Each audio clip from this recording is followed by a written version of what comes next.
মামা ডেকে নিজের ঘরে ঠাঁই দেওয়া যেভাবে দাঁড়াবে তা হয়তো স্বপ্নেও ভাবেনি বরিশালের টিচার্স ট্রেনিং সেন্টারের শিক্ষার্থী সঞ্চিতা। অটোরিকশার চালক জহিরুল ছিল সঞ্চিতাদের প্রতিবেশী, সম্পর্কটা মামা ভাগ্নির। সেই সুবাদে সঞ্চিতাদের বাসায় ছিল তার অবাধ যাতায়াত, বাজারঘাটও করে দিত সে। কিন্তু এই সরল বিশ্বাসের সুযোগ নিয়ে অত্যন্ত জঘন্য কাজ করে বসে জহিরুল। ঘরের গোপনে সঞ্চিতার গোসলের ভিডিও ধারণ করে ফেলে সে। এরপর শুরু হয় ভিডিওটি সোশ্যাল মিডিয়ায় ছড়িয়ে দেওয়ার ভয় দেখিয়ে সঞ্চিতাকে দিতে থেকে শারীরিক সম্পর্ক জামা চেঞ্জ করতে গোসল করছে আমার মনের মধ্যে কি চলছে আল্লাহ জানে। তবে সেই ভয়কে জয় করে দমে যাননি অদম্য সঞ্চিতা। জহিরুলের পাতা তাকে আটকানোর এক দুঃসাহসী পরিকল্পনা করেন তিনি। ঘটনাটি তড়িঘড়ি করে স্বামী ও মাকে জানান সঞ্চিতা। তাদের বুদ্ধিতে এই জহিরুল আপাতত সম্মত জানিয়ে তাকে ডেকে পাঠানো হয় বরিশাল নগরীর কাউনিয়া বিসিক শিল্প এলাকায়। ভেবেছিল ফাঁকা ময়দান, কিন্তু সেখানে পৌঁছানো মাত্র থাকা সঞ্চিতা ও তার বন্ধুরা জহিরুলকে হাতে নাতে ধরে ফেলে। পকেট থেকে কন্ডোমের প্যাকেট বের হতেই শুরু হয়। ও আমার এলাকার মামা হয় সম্পর্কে। আমাদের বাসায় পুরুষ মানুষ নাই, কয়েকজন মহিলা মানুষ। এই বাজার লাগে কিছু বা ঘরের প্রয়োজন জিনিস ওরে দিয়ে আনা নেওয়া হয়। আর ওর গাড়ি আছে, অটো চালকও, ওর অটো করে আসা চাওয়া হয়। তো এরকম সম্পর্ক ছিল। হঠাৎ করে একদিন বলে যে আমার কিছু ভিডিও আছে, আর একজনের ফোন থেকে নাকি পাইছে। ভিডিওগুলো আমাকে দেখাইছে। আমার ওইখানে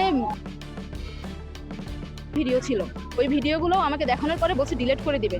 ও বাসায় গেছে, যাওয়ার পরে আমাকে মেসেজ দিয়েছে, দেওয়ার পর বলতেছে যে আমি তো ভিডিওগুলো দেখা এই কথা বললো।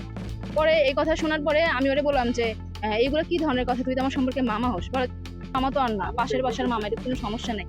পরে আমার যে বিএনসিসির ক্যাডেট ছিলাম, বিএনসিসির যে ভাই ছিল, ওদেরকে জানালাম ওই রাতের বেলাতেই। ভাইরা পরে বললো যে ওরে তো বাড়িতে ধরা যাবে না, পালায়ে যাবে বা কিছু, ওর এদিকে নিয়ে আসি, ভিডিওটা ডিলিট করতে হবে। পরে আমি ওরে বললাম যে আচ্ছা ঠিক আছে হবো, কিন্তু বাড়িতে সম্ভব নয়, গ্রামের বাড়িতে, শহরে। পরে ও আজকে আসছে, ও প্রোটেকশন নিয়ে আসছে, আর কি কি নিয়ে আসছে, এগুলো সব নিয়ে আসার পরে আমি এখানে নিয়ে আসছে। ভাইরা এখানে আগে থেকে ছিল, ভিডিও ডিলিট করানোর এখন চেষ্টা চলতেছে। আমার মা আছে আমার সাপোর্টে, এবং আমার হাজবেন্ড আছে আমার সাপোর্টে।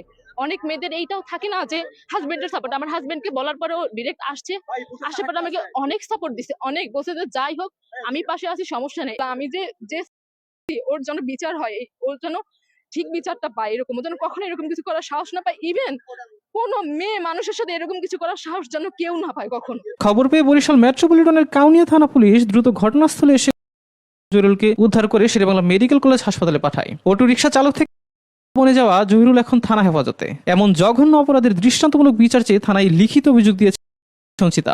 আমি এর কঠিনতম কঠিন বিচার চাই, কারণ আমার এই সন্তান আমি অনেক কষ্ট করে বড় করছি। কারণ ওর বাবার খোঁজ খবর নেই না, ওর বাবা ছাড়া আমি একা আমার মেয়েটারে অনেক কষ্ট করে মানুষ করছি। ওইটা তো আমার মেয়েটা বিয়ে দিছি, কিন্তু আমি এতকাল থেকে এখন বিয়ে দিছি, বিয়ে দেওয়ার পর আমার মেয়েটা শান্তি পায় না। তারপর এর ভিডিও, তাও নিজের ঘরে থাকতে পারে, তাহলে এর যত পরিমাণ শাস্তি আছে তাই দিতে হবে। নিজের উপস্থিত বুদ্ধিতে আজ শুধু নিজেকেই নয়, এমন আরো অসংখ্য থেকে হয়তো রেহাই পেল সমাজ।